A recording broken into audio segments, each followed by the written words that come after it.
के लेक्चर के अंदर हम लोग बात करने जा रहे हैं टाइप्स ऑफ यूनिट सेल के बारे में। यूनिट सेल की हमने पिछले वाले लेक्चर के अंदर ही बात की थी, अगर आपने नहीं देखा है तो एक बार उसको जरूर देखिए। और आज का जो लेक्चर रहेगा वो हमारा यूनिट सेल के टाइप्स रहेंगे, टाइप्स ऑफ यूनिट सेल। तो आज हम पढ़ते हैं types of unit cell. Types of unit cell. Unit cell की अगर हम बात करें तो यूनिट सेल को टू टाइप्स में डिवाइड किया गया है। फर्स्ट आपका जो होगा वो होगा सिंपल और प्रिमिटिव यूनिट सेल, और दूसरा वाला जो आपका रहेगा वो रहेगा आपका सेंटर्ड यूनिट सेल। ठीक है, तो टू टाइप्स में इसको डिवाइड किया है, सिंपल यूनिट सेल और ये जो आपका दूसरा रहेगा वो रहेगा centred unit cell. Centred unit cell. Simple unit cell को ही हम लोग प्रिमिटिव यूनिट सेल भी बोलते हैं। Primitive unit cell. और जो सेंटर्ड यूनिट सेल है इसको थ्री कैटेगरी में डिवाइड किया है। फर्स्ट है आपका फेस सेंटर्ड, दूसरा है आपका बॉडी सेंटर्ड, और तीसरा है एंड सेंटर्ड।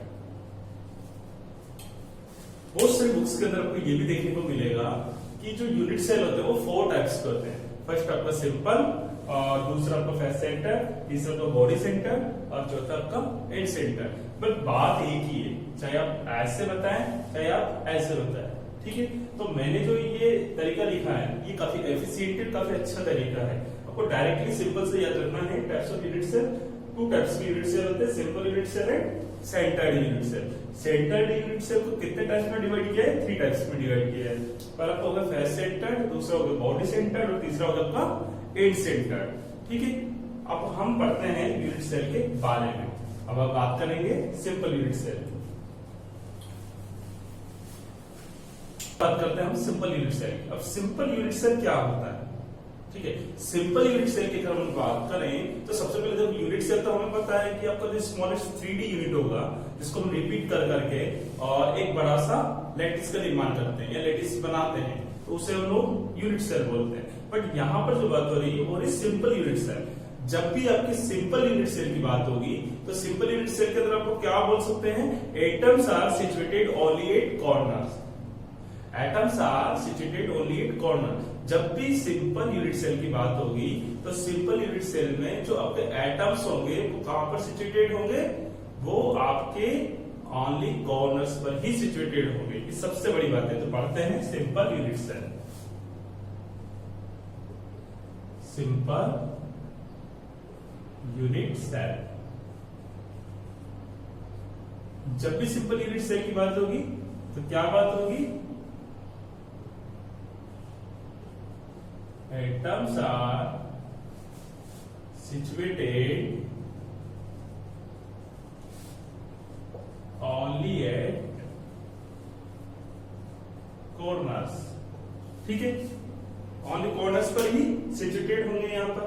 और जब भी हम बात करेंगे सिंपल यूनिट सेल की तो हम यहाँ पर क्यूबिक यूनिट सेल की बात करते हैं। जब भी आपकी बात होगी यूनिट सेल की तो हम लोग यहाँ पर किसकी बात करते हैं? क्यूबिक यूनिट सेल की बात करते हैं। और क्यूबिक यूनिट सेल क्या होता है? किसकी बात करेंगे? Cubic unit cell. अब क्यूबिक यूनिट सेल क्या होता है? क्यूबिक यूनिट सेल क्या होगा कि ऐसा आपका जो वैसे वो सिंपल यूनिट सेल ही है, एक तरह से जो हम यूनिट सेल की बात करते हैं वही आपका क्यूबिक यूनिट सेल होगा। लेकिन क्यूबिक यूनिट सेल की जो लेंथ होगी और इसकी जो हाइट होगी, सॉरी विड्थ होगी, और इसकी जो हाइट होगी, तीनों क्या होती है? इक्वल होगी। या फिर आप ये भी बोल सकते हैं लेंथ और विड्थ और हाइट तीनों इक्वल होगी। और इनके जो एंगल होंगे अल्फा, बीटा एंड गामा, तो किसके बराबर होंगे? 90 डिग्री के बराबर होंगे। मतलब जो भी आपके जो एंगल्स होंगे तो ये किसके इक्वल होंगे? 90 डिग्री का एंगल बनाएगा। कहीं से भी आप चेक करेंगे तो 90 डिग्री का एंगल बनाएगा। तो इससे क्या बोलते हैं हम लोग? Cubic unit cell. ठीक है, अब हम बात कर रहे थे सिंपल यूनिट सेल का। सिंपल यूनिट सेल किसकी बात करें हम लोग? क्यूबिक यूनिट सेल की बात करते हैं जब भी आप यूनिट सेल की बात करेंगे। तो सिंपल की बात करोगे atoms are situated only at corners. अब एटम्स की अगर हम बात करते हैं तो देखो हम दो तरीके से एटम्स को लेते हैं, या तो आप पूरा का पूरा एटम्स ऐसे बनाएं या फिर आप ओनली सेंटर पॉइंट को बताते हैं। तो हम क्या करते हैं, जहां पर भी बताते हैं, जहां भी रिप्रेजेंट करते हैं, हम ओनली सेंटर पॉइंट को रिप्रेजेंट करते हैं। तो आप अपने आप समझ लेना कि हम पूरे एटम को शो कर रहे हैं, ठीक है। तो अब बात करते हैं यहाँ पे कॉर्नर्स पर है आपका, तो कॉर्नर्स कितने हैं, अब आपको ये देखना पड़ेगा इसमें नंबर ऑफ कॉर्नर्स कितने हैं। कॉर्नर्स काउंट करते हैं 1 2 3 4 5 6 7 8। नंबर ऑफ कॉर्नर्स कितने हो गए, 8 कॉर्नर्स हो गए। तो आप यहां लिख सकते हैं नंबर ऑफ कॉर्नर्स 8, ठीक है। अब ये तो पता लगा इसके नंबर ऑफ कॉर्नर्स 8 है, लेकिन अब यहां पर हमारे पास एक क्वेश्चन है कि अगर किसी भी एटम को अगर आप इसमें कहीं पर भी जो आपका कॉर्नर है उसके ऊपर रखते हो, तो वो जो आपका एटम है वो कितना एरिया कवर करेगा, यूनिट सेल का कितना पार्ट कवर करेगा, उसको कितना कंट्रीब्यूशन होगा, ये आपके लिए सबसे इंपॉर्टेंट बात है। तो इसको अगर हम चेक करते हैं, जैसे इस वाले कॉर्नर पर हमारा एटम सिचुएटेड है, ये आपका एटम है। अब मुझे ये पता करना है कि ये जो आपका एटम है वो कितना एरिया कवर कर रहा है। तो यहां से अगर हम पता करें तो देखो आपको पता लग रहा है यहाँ पे ये इतना एरिया कवर कर रहा है, ठीक है, इतना एरिया कवर कर रहा है। इसको अगर हम देखते हैं एक्चुअल में, तो ये आपका क्या हो गया, ये आपका एटम हो गया, क्लियर। और ये जो इसका सेंटर पॉइंट है, ये इसका सेंटर पॉइंट हो गया। ये वाली जो लाइन है वो कौन सी लाइन है, ये वाली लाइन हो गई। ये वाली जो लाइन है वो कौन सी लाइन हो गई, ये वाली लाइन हो गई। अब हमें ये देखना है कि कितना एरिया कवर कर रहा है, तो ये कितना एरिया कवर कर रहा है, ये वाला एरिया कवर कर रहा है। यही चीज आप यहां पर देखोगे तो ये नजर आएगी, बिल्कुल सही है। अब ये कितना पार्ट हो गया आपका, 1/4 पार्ट हो गया। कितना पार्ट कवर कर रहा है, 1/4। जब आधे के अंदर आधा एटम जो है आपका 1/4 कवर कर रहा है, तो पूरा एटम कितना करेगा, 1/8 पार्ट। तो कितना कवर कर रहा है आपका, कंट्रीब्यूशन कितना है, 1/8, ठीक है। अब 1/8 का आपका कंट्रीब्यूशन है, और नंबर ऑफ कॉर्नर्स कितने हैं आपके। अब देखो, अब इसके अंदर अब आपको ये दिखना है कि आपका जो एटम है 1/8 कवर कर रहा है, और इसके कॉर्नर्स कितने, ये भी हमें पता लग गया कि 8 कॉर्नर्स है। अब क्वेश्चन ये होता है कि जो आपका यूनिट सेल है इसमें कितने एटम्स आप सिचुएट कर सकते हो, number of atoms per unit cell आपको चेक करना है। अब कितने होंगे, अब यहां पर कितना होता है इसका, 1/8 1/8 1/8 1/8 1/8 1/8 1/8 1/8 1/8, और कॉर्नर्स कितने हो गए, 8। तो नंबर ऑफ एटम्स कितने होंगे आपके, नंबर ऑफ एटम्स कितने होंगे, 1। तो सिंपल और प्रिमिटिव यूनिट सेल के अंदर आप ज्यादा से ज्यादा आप कितने एटम सिचुएट कर सकते हैं, कितने एटम्स रख रहे हैं, आप एक एटम रख रहे हैं। जिसमें कितने एटम रखे जा सकते हैं, एक एटम रखा जा सकता है, क्लियर। तो ये बात हुई सिंपल और प्रिमिटिव यूनिट सेल। एक बार फिर से अपन रिपीट कर देते हैं, सिंपल और प्रिमिटिव यूनिट सेल क्या होगा, atoms are situated only at corner. Unit cell जिसके अंदर एटम्स को कहां पर सिचुएट कर सकते हैं हम लोग, ओनली कॉर्नर पर ही सिचुएट करते हैं, ठीक है। तो इसे हम लोग क्या बोलेंगे, सिंपल और primitive unit cell. Cubic unit cell की हमने बात की जिसकी हाइट, लेंथ और विड्थ तीनों की इक्वल होती है, और तीनों एंगल आपके जो एंगल्स होंगे वो 90 डिग्री का एंगल बनाते हैं, ठीक है। अब इसमें नंबर ऑफ कॉर्नर्स कितने होंगे आपके, 8 कॉर्नर्स होंगे, ठीक है। 1 2 3 4 5 6 7 8 कॉर्नर्स है आपके। और उसके बाद अगर हम बात करें कि आपका जो एटम है वो कितना एरिया कवर कर रहा है, कितना उसका कंट्रीब्यूशन है, तो अगर हम इसको बना के देखते हैं तो कितना कर रहा है, 1/4 कर रहा है। तो पूरा बॉल आपका कितना करेगा, 1/8 पार्ट करेगा। तो 1/8 पार्ट पर आपके मॉलिक्यूल पर एटम का कंट्रीब्यूशन है, और नंबर ऑफ एटम्स आपके पास 8 है। तो आपके कितने एटम्स इसके अंदर आ सकते हैं, 8 × 1/8 = 1। तो कितने एटम्स आएंगे इसके अंदर, एक एटम आएगी, ठीक है। अब हम बात करते हैं सेंटर्ड यूनिट सेल के बारे में।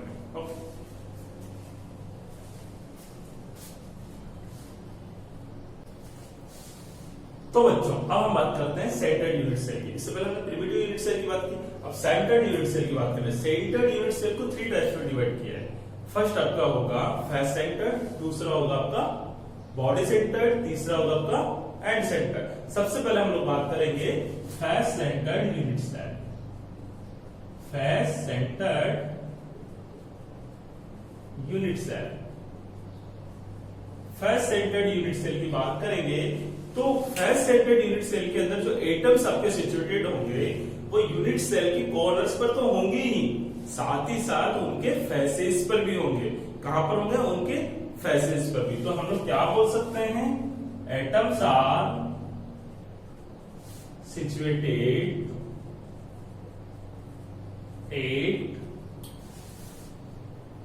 at corners and faces। Clear? यहां पर भी भैया आप क्यूबिक यूनिट सेल की बात करेंगे। ये आपका हो गया cubic unit cell. Cubic unit cell हो गया ये। यहां पर भी आपको क्या देखना है? सबसे पहले तो नंबर ऑफ कॉर्नर्स पता करना है। नंबर ऑफ कॉर्नर्स कितने हैं? पिछली बार भी काउंट किए थे, 8 कॉर्नर्स हैं। कितना कंट्रीब्यूशन होता है आपके कॉर्नर्स पर? वही 1/8 पार्ट होता है। तो कितना हो गया आपका? 1/8। अब इसमें जो आपकी इंपॉर्टेंट बात है वो आपकी क्या है कि इसमें कॉर्नर्स के साथ साथ आपको फेसेस भी काउंट करना है। तो आपके नंबर ऑफ फेसेस कितने होंगे ये अब आपको देखना है। अगर हम नंबर ऑफ फेसेस की बात करें तो कितने फेस होंगे? 1, 2, 3 एंड 4। ये 4 तो हो गई कौन सा? 4 आसपास की दीवारें, ठीक है। तो इसकी बात करेंगे ऊपर और नीचे कितने को? 1, 2, 3, 4, 5 एंड 6। फेस कितने हो गए? 6 फेस है इसके। अब यहां पर भी बड़ा इंपॉर्टेंट क्वेश्चन ये आता है कि जैसे हमने कॉर्नर्स पर जो आपके एटम सिचुएटेड थे तो ये पता किया था कि कितना एरिया कवर कर रहा है। अब आपको ये पता करना है कि फेसेस पर आपका जो एटम्स हो कितना एरिया कवर कर रहा है, ठीक है। वो आपको क्या पता करना है? उसका कंट्रीब्यूशन। ये बिल्कुल सिंपल सी बात है, यहाँ आपको कुछ ज्यादा नहीं देखना है। यहाँ पर कितना एरिया कवर कर रहा है। अगर आपने यहाँ पर किसी भी एटम को रखा, कोई भी बॉल रखी तो क्या होगी? आधी अंदर रहेगी और आधी बाहर रहेगी, सीधी सी बात है। तो कितना पार्ट कवर करेगा वो? 1/2 पार्ट कवर करेगा, यही करेगा। तो अब आपको पता करना है नंबर ऑफ एटम्स कितने होंगे। कॉर्नर्स के केस में तो कितने होंगे? 8 आपके कॉर्नर्स हैं और 1/8 का कंट्रीब्यूशन है। कितने एटम्स होंगे? ओनली 1 एटम होगा। और अगर हम नंबर ऑफ फेसेस की बात करें तो 6 आपके फेसेस हैं और पर एटम कंट्रीब्यूशन कितना है? 1/2। कितना हो गया आपका? 3। तो नंबर ऑफ एटम्स कितने होंगे? 3 + 1 4। 4 एटम्स को आप इसमें रख सकते हैं। 4 एटम्स को हम लोग यहाँ पर सिचुएट कर सकते हैं। क्लियर? तो ये तो बात है किसकी? फेस सेंटर्ड की। वापस एक बार फिर देख लो, फेस सेंटर्ड यूनिट सेल जो होगा इसमें हम एटम्स की बात करेंगे और एटम्स कहां पर सिचुएटेड होंगे? कॉर्नर्स पर तो होंगे ही, साथ ही साथ कहां पर होंगे? आपके फेसेस पर भी होंगे।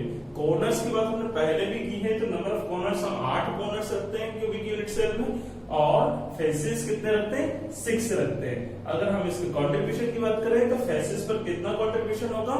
हाफ पार्ट होगा, 1/2 पार्ट होगा। तो नंबर ऑफ, तो आप नंबर ऑफ एटम्स यहां से काउंट कर सकते हैं। कितने नंबर ऑफ एटम्स आपके आए? 3 + 1 टोटल कितने एटम्स होंगे यहाँ पर? 4। अब हम बात करेंगे body centered unit cell. Okay, चलिए गाइस, अब हम लोग बात करते हैं body centered unit cell. Body centered unit cell के अंदर क्या होगा? यहाँ पर आपको कॉर्नर्स काउंट होंगे ही, साथ ही साथ क्या होगा? उसकी बॉडी भी काउंट होगी। अगर बॉडी की हम बात करें तो आपका जो एक एटम्स जो पूरा होगा वो आपकी बॉडी के अंदर हम रखेंगे, ठीक है। तो उसे हम लोग क्या बोलेंगे? Body centered unit cell. बात करते हैं बॉडी सेंटर्ड यूनिट सेल के बारे में। बॉडी सेंटर्ड यूनिट सेल, ठीक है। बॉडी सेंटर्ड यूनिट सेल की अगर हम लोग बात करें तो atoms are situated at corners and body. जैसे यूनिट सेल है,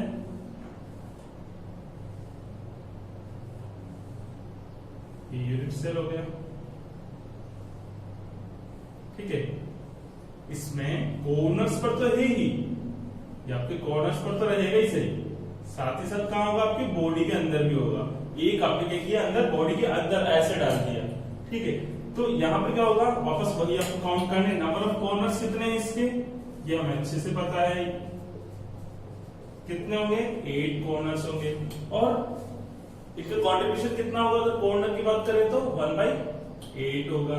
और इसकी अगर हम बात करें तो इसका कंट्रीब्यूशन कितना होगा, जो बॉडी के अंदर है उसका पूरा कंट्रीब्यूशन पूरा का पूरा अंदर चला जाएगा, तो इसका कंट्रीब्यूशन कितना होगा, 1।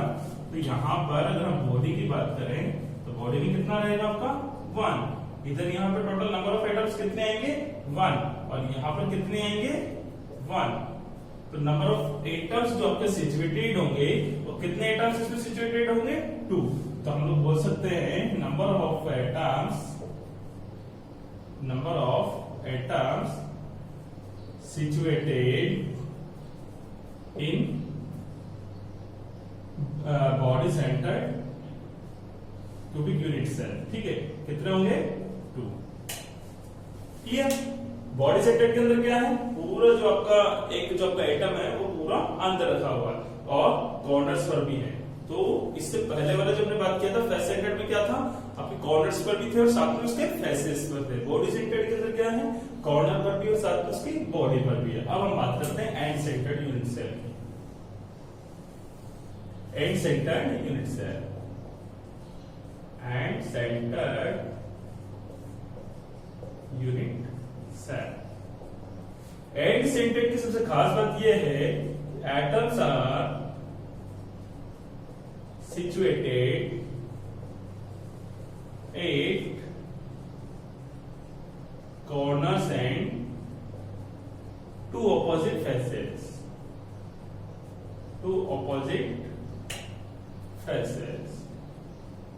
यहां पर क्या होगा कि जो आपके एटम्स होंगे वो कहां पर सिचुएटेड होंगे, कॉर्नर्स पर तो होंगे ही होंगे, साथ ही में क्या होंगे, 2 फेसेस पर भी होंगे। और वो फेसेस कौन से होंगे, कोई भी 2 ऑपोजिट फेसेस ले लो, चाहे या तो इधर से इधर वाला ले लो या ऊपर से नीचे वाला ले लो, चाहे इधर से इधर वाला ले लो। तो 2 फेसेस के ऊपर आपके एटम्स सिचुएटेड होंगे।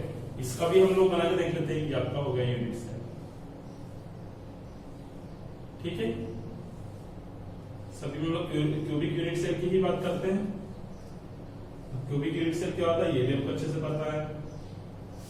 ठीक है, तो ये यहां तो आपके रहेंगे ही रहेंगे। ये नंबर ऑफ कॉर्नर्स कितने हो गए आपके, 8 कॉर्नर्स हो गए। तो कॉर्नर्स की अगर हम लोग बात करें कितने हैं आपके, 8, और कंट्रीब्यूशन कितना होता है, 1/8। ये आपको अच्छे से पता हो गया होगा। ठीक है, अब इसके बाद जो आपको यहाँ पर बात है, 2 ऑपोजिट फेसेस, कोई भी 2 ऑपोजिट फेसेस है उनके ऊपर आपने उनको एटम्स को सिचुएटेड किया। तो मैंने कहां पर किया, एक ऊपर किया और एक नीचे किया, 2 एटम्स को हमने यहाँ रख दिया।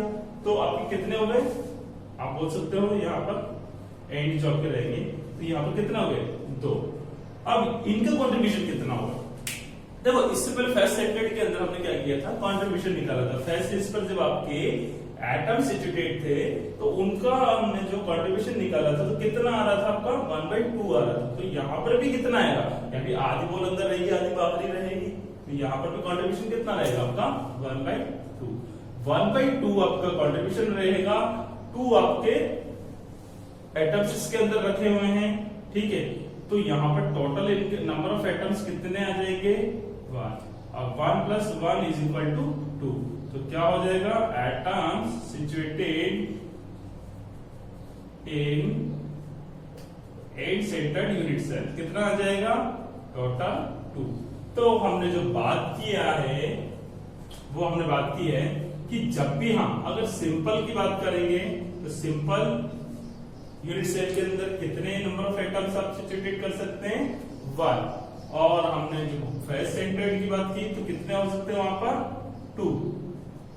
यही था, कितना था फेस सेंटर्ड में, 2 या 4,